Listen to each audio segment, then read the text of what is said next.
Welcome to Finnish Black Metal Vinyl Review. This time it's an LP version of this debut album by the band Thyrane. And this is the first time the LP ever been made out of this release already from the late 90s.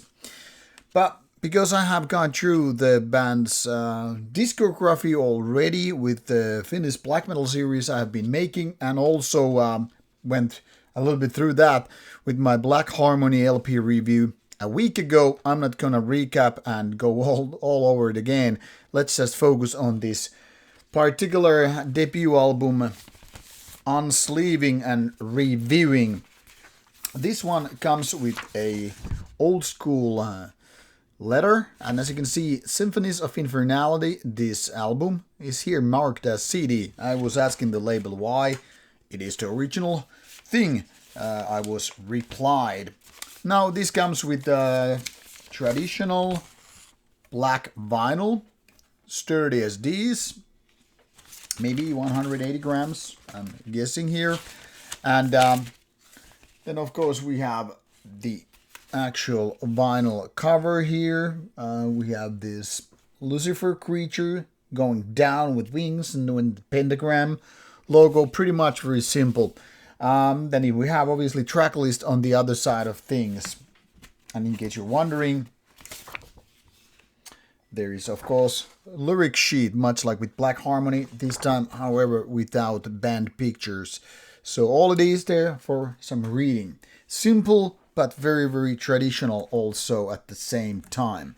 Now, those who know Thyrane, they started in the mid-90s and very quickly recorded a very good demo, Black Harmony, 2 years after that, and another 2 years later, Symphonies of Infernality debut album by 1999. And after this, the style pretty much changed, what is here marked as symphonic black metal. These early and later references are made for Black Harmony and Symphonies of Infernality, as well as later part taking notes on Travesty of Heavenly Essence album. But this time we're talking about Symphonies of Infernality, released originally in 1999. Now, if you look for other versions, you will see that this has been reissued on CD for a couple of times, respectively 2000 and 2002. But these versions are not by Woodcut Records. Now, there is a digital release later on, but as you can see, no LP whatsoever. So pretty much the original from the 1990s have been carrying on ever since. And now it's due time, some 26 years later, well almost, when it's the time for this particular LP release. As you can see, the cover here, original one is with colors and no pentagram, while the same devil Lucifer image is here. Now, if you ask my personal opinion, I think this rework of a cover is a lot better than the original one, but it is a product of its time, and that's pretty much of it. So now more simplistic, but also more effective. Now this album comes with 9 tracks and more than 50 minutes of music, which is for some people a little bit questionable on one LP. Now I was listening to this one on LP for review, and personally I can't find any problems with the sound production whatsoever. Everything fine is what I found was really good quality and sounding as timeless as before.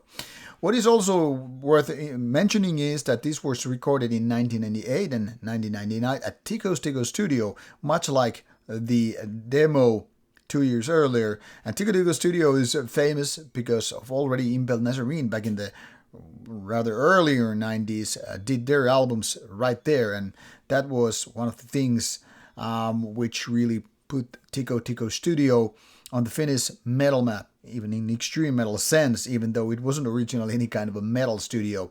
And it's a really, really good place. I've been there and we did our own demo there, and I mean, the sound, the skill, everything very, very good.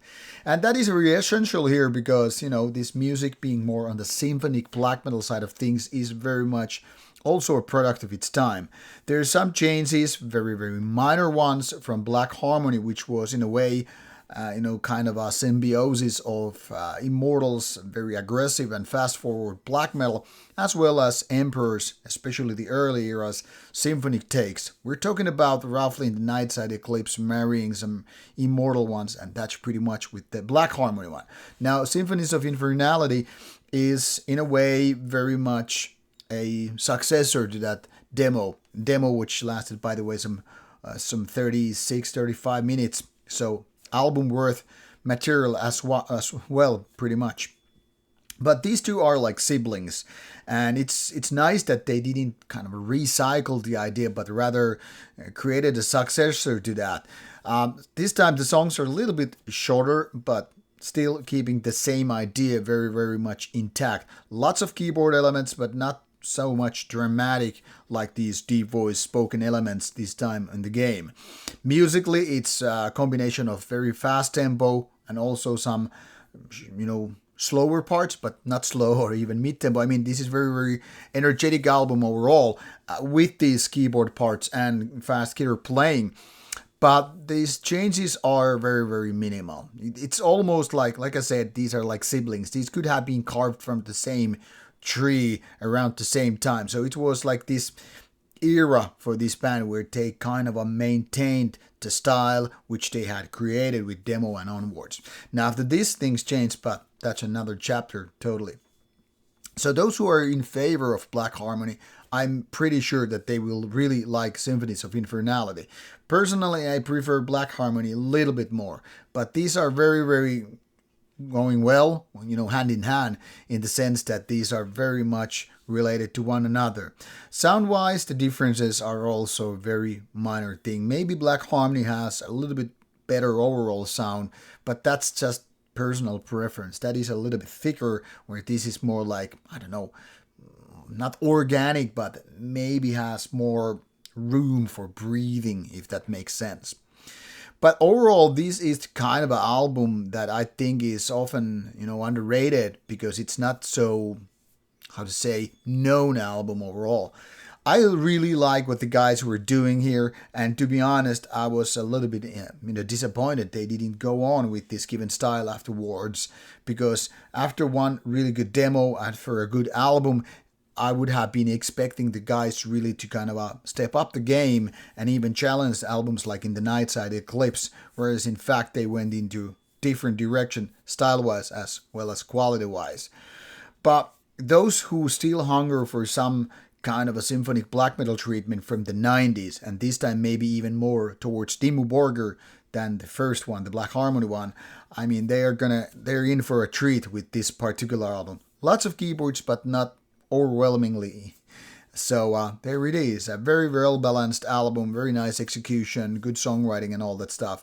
Maybe could have a little bit more hit material, if you will, but apart from that, really, really nailing it down. So now that it is out on LP, I strongly suggest you to consider getting a physical copy. I mean, if you're into this kind of genre to begin with. As always, links are in the description box, so you can start listening from streaming services, get your basic information from band site, social media, or this Metal Archive site. And if you really like it, consider buying it. Should be available both on CD as LP while doing this video. So now off you go and enjoy.